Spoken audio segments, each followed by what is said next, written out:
మత్తయి సువార్త 13వ అధ్యాయం. ఆ దినమందు యేసు ఇంట నుండి వెళ్ళి సముద్ర తీరమున కూర్చుండెను. బహుజన సమూహములు తన యొద్దకు కూడి వచ్చినందున ఆయన దోణి ఎక్కి కూర్చుండెను. ఆ జనులందరూ ధరిని నిలిచి ఉండగా ఆయన వారిని చూచి చాలా సంగతులను ఉపమాన రీతిగా చెప్పెను. ఎట్లనగా, ఇదిగో విత్తువాడు విత్తుటకు బయలు వెళ్ళెను. వాడు విత్తుచుండగా కొన్ని విత్తనములు త్రోవ ప్రక్కన పడెను. పక్షులు వచ్చి వాటిని మ్రింగివేశెను. కొన్ని చాలా మన్ను లేని రాతి నేలను పడెను. అక్కడ మన్ను లోతుగా ఉండనందున అవి వెంటనే మొలిచెను. గాని సూర్యుడు ఉదయించినప్పుడు అవి మాడి వేరు లేనందున ఎండిపోయెను. కొన్ని ముండ్ల పొదలలో పడెను. ముండ్ల పొదలు ఎదిగి వాటిని అణిచివేశెను. కొన్ని మంచి నేలను పడి ఒకటి 100 ఒకటి 60 ఒకటి 30 ఫలించెను. చెవులు గలవాడు వినుగాక అని చెప్పెను. తరువాత శిష్యులు వచ్చి, నీవు ఉపమాన రీతిగా ఎందుకు వారితో మాటలాడుచున్నావని ఆయనను అడగగా, ఆయన వారితో ఇట్లనెను. పరలోక రాజ్య మర్మములు ఎరుగుట మీకు అనుగ్రహింపబడి ఉన్నది గాని వారికి అనుగ్రహింపబడలేదు. కలిగిన వానికి ఇయ్యబడును, వానికి సమృద్ధి కలుగును. లేని వానికి కలిగినదియు వాని యొద్ద నుండి తీసివేయబడును. మరియు వారు చూచుచుండియు చూడరు, వినుచుండియు వినకయు గ్రహింపకయు నున్నారు. ఇందు నిమిత్తము నేను ఉపమాన రీతిగా వారికి బోధించుచున్నాను.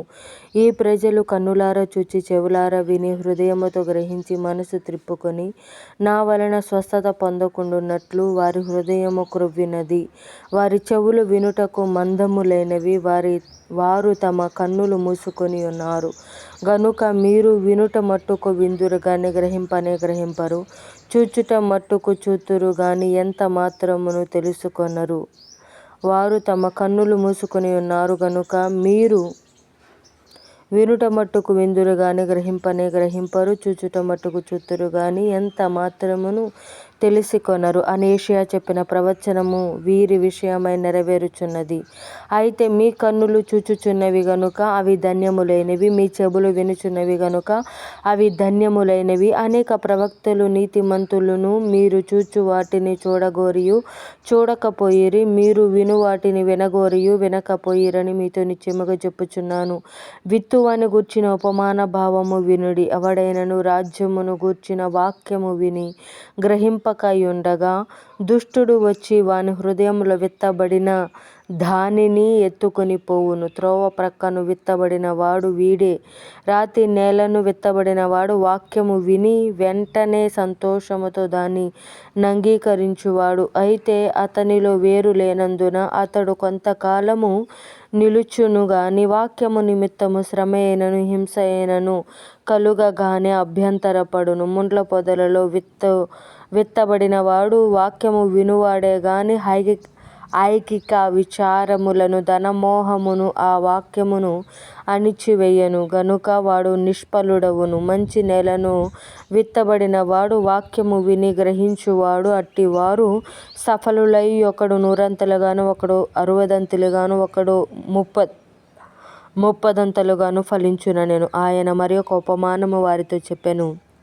ఏమనగా, పరలోక రాజ్యము తన పొలములో మంచి విత్తనము విత్తిన ఒక మనుషుని పోలి ఉన్నది. మనుషులు నిద్రించుచుండగా అతని శత్రువులు వచ్చి గోధుమల మధ్యను గురుగులు విత్తిపోయెను. మొలకలు పెరిగి గింజ పట్టినప్పుడు గురుగులు కూడా అగపడెను. అప్పుడు ఇంటి యజమానుని దాసులు అతని యొద్దకు వచ్చి, అయ్యా, నీవు నీ పొలములో మంచి విత్తనము విత్తితివి గదా, అందులో గురుగులెక్కడ నుండి వచ్చినవని అడిగిరి. ఇది శత్రువు చేసిన పని అని అతడు వారితో చెప్పగా, ఆ దాసులు, మేము వెళ్ళి వాటిని పెరికి కూర్చుట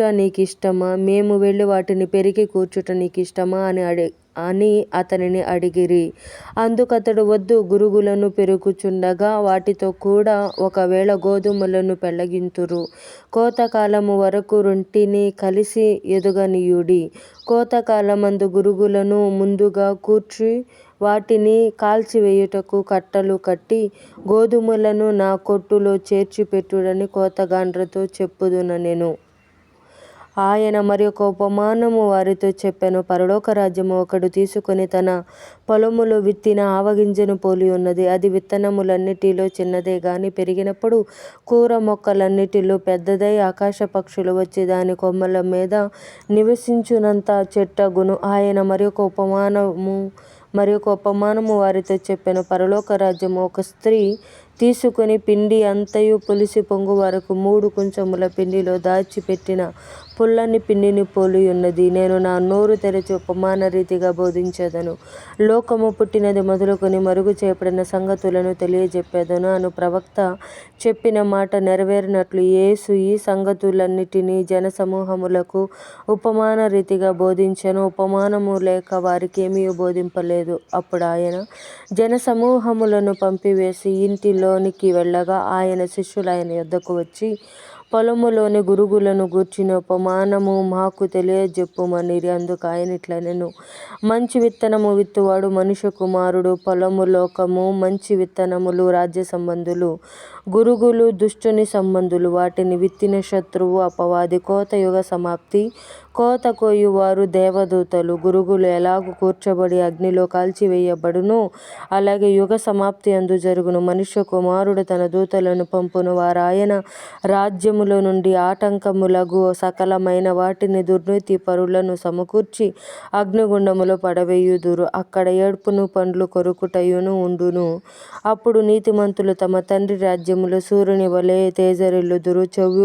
చెవులు గలవాడు వినుగాక. పరలోక రాజ్యము పొలములో దాచబడిన ధనమును పోలి ఉన్నది.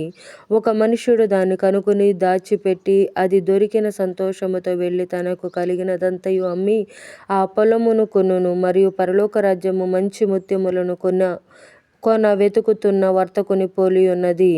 అతడు అమూల్యమైన ఒక ముత్యమును కనుగొని పోయి తనకు కలిగినదంతయు అమ్మి దాన్ని కొనును.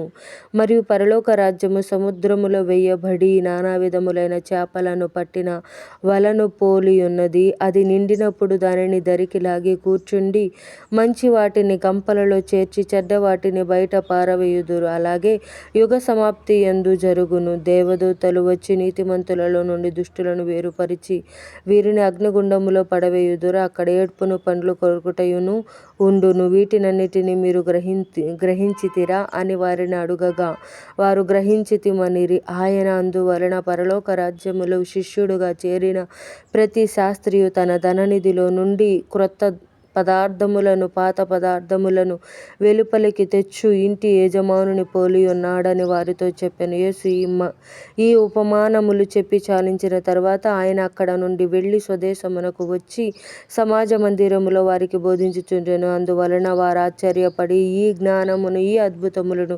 ఇతనికెక్కడ నుండి వచ్చినవి? ఇతడు వడ్లవాని కుమారుడు కాడా? ఇతని తల్లి పేరు మరియ కాదా? యాకోబు, యోసేపు, సీమోను, యూదా అను వారు ఇతని సహోదరులు కారా? ఇతని సోదరీమణులందరూ మనతోనే ఉన్నారు కారా? ఇతనికి ఈ కార్యములన్నీయు ఎక్కడ నుండి వచ్చెనని చెప్పుకొని ఆయన విషయమై అభ్యంతరపడిరి. అయితే యేసు ప్రవక్త తన దేశములోను తన ఇంటను తప్ప మరి ఎక్కడైనను ఘనహీనుడు కాడని వారితో చెప్పెను. వారి అవిశ్వాసమును బట్టి ఆయన అక్కడ అనేకమైన అద్భుతములు చేయలేదు.